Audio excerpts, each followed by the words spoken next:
Parker Schnabel has discovered the biggest gold mine in history unearthing, the richest ground they've ever mined.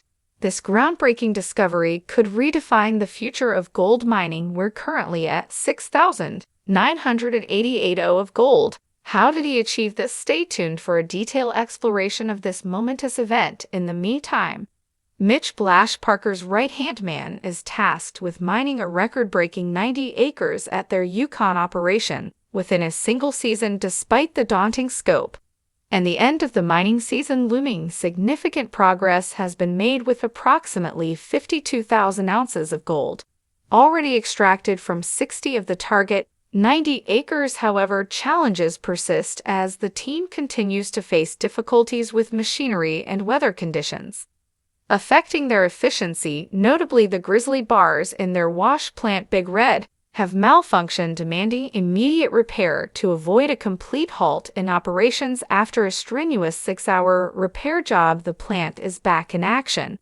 and the team is cautiously optimistic about reaching their ambitious season target. As the season progresses, the team carefully balances workload and machinery capacity to maximize gold recovery, yielding promising results. Despite recent setbacks, the initial runs after repairs have been highly productive, with Big Red contributing 2,772 ounces and other team efforts adding 3,428 to their total haul. This collective effort underlines the team's resilience and strategic planning, ensuring continued success. Despite the challenges faced, the crew's efforts have culminated in a total of 620 ounces of gold, a remarkable achievement worth approximately $1 million. Their hard work, flexibility, and strategic planning have significantly advanced them toward their seasonal goals. The following day at Parker Schnabel's Indian River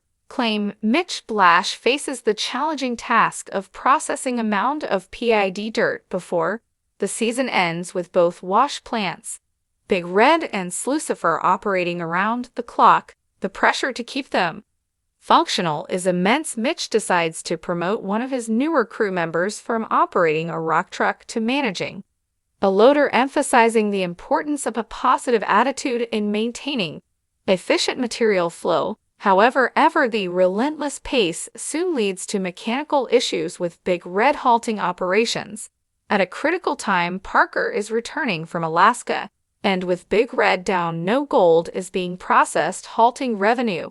The situation becomes urgent as Mitch and another crew member, Tyson, along with Evans, address a severe issue: rocks in the sluice runs caused by a blown-out screen. This problem creates dead zones where gold cannot be captured, significantly hampering gold recovery. Mitch Blash takes immediate action, opting to manually remove the boulders from the slow runs and replace the damaged screen deck. The pebbles they are dealing with are sharp and highly destructive to the screens, a challenge they must continually manage after a laborious repair process. The screen issue is resolved thanks to Evans's timely detection of the problem. In appreciation of the crew's dedication and hard work, Parker Schnabel presents a unique gift to one of his team members: an ashtray made of actual gold valued at $122,000, crafted from 695 ounces of gold they mined themselves. This gesture underscores the tangible rewards of their efforts. Now the crew is eager to see the results of their latest endeavor. The initial gold processed from the runway cut totals 51.60, valued over $90,000, marking another significant milestone in their journey. However, the true potential of Big Red lies in operating it at full capacity for a week, which could yield $500,000 in gold. Meanwhile, Slucifer has been processing soil from the payback cut with the last cleanup, yielding an astonishing 210 Oz, raising their total to 336.00000 after finishing operations at the Yukon. Claim Parker Schnabel ships his focus to Fred Lewis's cut en route to his Alaska claims. Parker divides his time between Alaska and the Yukon, prioritizing Alaska due to the significant interest there. However, he has reservations about the outcomes in Alaska, citing difficult conditions and other issues. Parker arrives at Fred's mining location strategically located between Fairbanks and Dawson. Fred seeks Parker's expertise for his wash plant, facing similar issues to Parker's Yukon operation. Parker is surprised to see Fred's basic setup consisting only of screens to separate pebbles from pay dirt, contrasting sharply with the $100,000 Parker has invested in screens this season. This difference highlights the importance of proper equipment and maintenance in the mining industry. Parker recalls a similar issue faced 3 weeks ago with Big Red were worn down.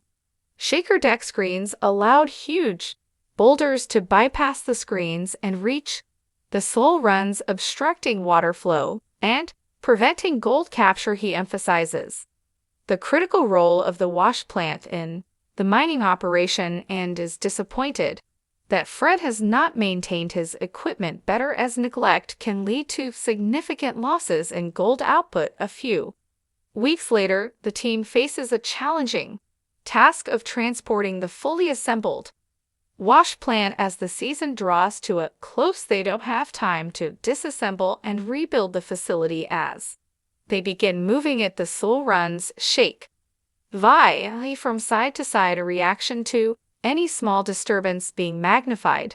Throughout the wash plant, the crew must proceed with caution to ensure the plant remains stable and undamaged during transport. Their journey takes them to a runway they built earlier in the season, a crucial gateway for planes landing in the region. Tyson serves as a spotter, watching for incoming planes to ensure the wash plant does not obstruct the runway. The team carefully guides the wash plant through the runway way, navigating an unusual scenario they never expected to face again. After nearly 2 hours of cautious handling, the most difficult part of the relocation is yet to come, lifting the massive wash plant onto the pad. Mitch, aware of the plant's weight and the stress it places on the equipment, takes it slowly. Once properly positioned, the team is overjoyed to have it in place and level.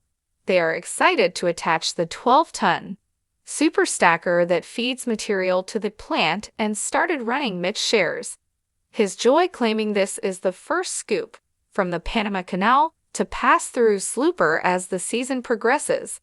Parker's Yukon crew reflects on their achievements. They have amassed just under 6,000 of gold, falling short of last year's impressive 8,300-ounce total. Despite this, Parker remains optimistic about the season's outcome, citing the latest gold from 3 separate cuts, including Slooper first run in the Panama Canal. The initial results are promising. They retrieved 300 of gold from Big Red on the runway cut, valued at over $500,000, and Slooper remaining gold from the repayment cut delivered 29.90, worth approximately $119,000. Finally, Slifer's first gold from the Panama Canal cut weighed 159 oz, yielding $270,000 in just 3 days. Mitch emphasizes the necessity of their presence on site to swiftly address any issues and restart normal operations. He suggests an all-night effort to complete the final leg of work as they proceed into the cold night. Another crew member encounters a blockage in their feeder, likely due to the chilly weather, but they manage to resolve the issue on the final day. Parker and his crew assemble to review the results. Parker expects to deliver 8,021 ounces of gold in the last week, surpassing last year's record. They first take 388.130 from the pre-wash of Lucifer, then discovered 248 in the Panama Canal cut, valued at over $410,000. Their total for the week reaches 629 oz, bringing the season's total to 8,118 ohms, slightly less than the previous season. Nonetheless, they've acquired approximately $14 million in gold.